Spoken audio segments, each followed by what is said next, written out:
Aliens sent the human to die. Their faces when he returned with the beast, as his pet, were priceless. The Council of Zephyr had made their decision with cold efficiency.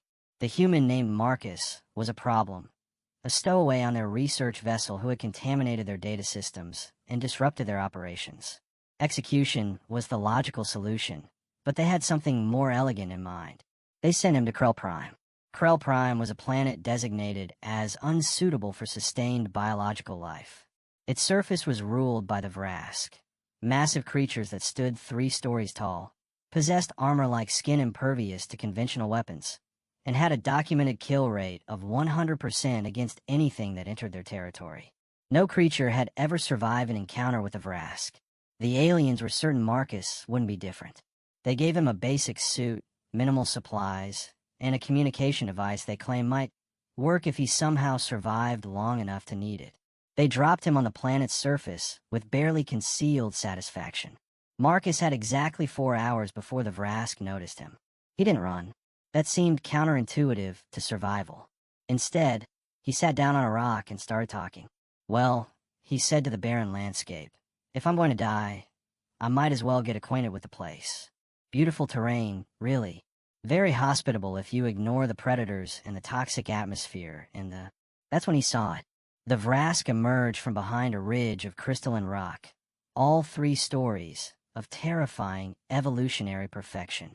Its eyes, if they could be called that, were intelligent. It moved with predatory grace, each step deliberate and controlled. This was a hunter at the apex of its domain, and Marcus was lunch. He should have been terrified. Somehow he wasn't. Hey there, big fellow, Marcus said, standing slowly. I'm Marcus. I'm human, in case you couldn't tell.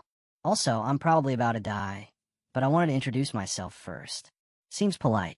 The Vrask paused, its massive head tilted, a gesture surprisingly similar to curiosity. I know what you're thinking, Marcus continued. Easy prey, convenient meal. Why is this tiny creature talking instead of running? Well, here's the thing. I've been running my whole life. From expectations, from disappointment, from people telling me I wasn't good enough. So today, I'm going to try something different. I'm going to sit here and talk to you, and maybe you'll decide I'm not worth eating after all. The Vrask took a step closer, then another. Marcus held his ground, still talking, about Earth, about his childhood, about the dream he'd had of exploring space before he'd stowed away on that alien vessel. He talked about loneliness, about how the universe felt impossibly vast and indifferent, about how maybe he and this creature understood each other in ways neither of them could quite articulate.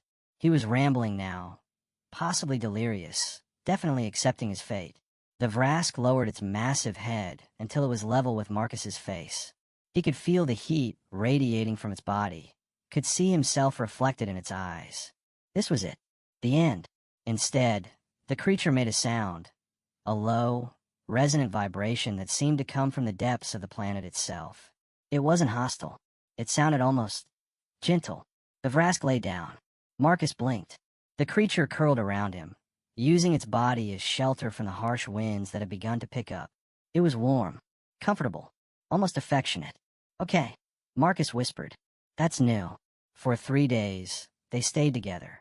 The Vrask hunted and brought Marcus food, which he carefully analyzed for toxins before eating. The creature seemed to understand his fragility, treating him with something approaching tenderness. In return, Marcus talked. He sang. He told stories. He treated this apex predator like a friend. When the communication device finally activated and the Council of Zephyr's voice crackled through, they were requesting confirmation of Marcus's death. He's alive, crackled back a confused monitoring station operator. And is he riding on the creature? The Vrask appears to be, carrying him.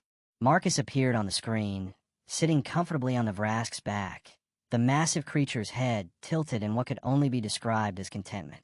Hey, Council, Marcus said cheerfully. Turns out Vrask are just lonely. Also, I'm not coming back. This is my home now, and this is my best friend. We're going to explore the rest of the planet together. Thanks for the exile. Best thing you ever did for me. The Council of Zephyr's collective face, if they had faces in the conventional sense, would have been priceless to see. The human had not only survived the unsurvivable, he had befriended the unbefriendable. He had turned their death sentence into a beginning. And somewhere on Krell Prime, a massive Vrask and a tiny human rode across crystalline deserts. Two unlikely companions who had found in each other what neither had ever had before. Someone who saw them, truly saw them, and loved them anyway.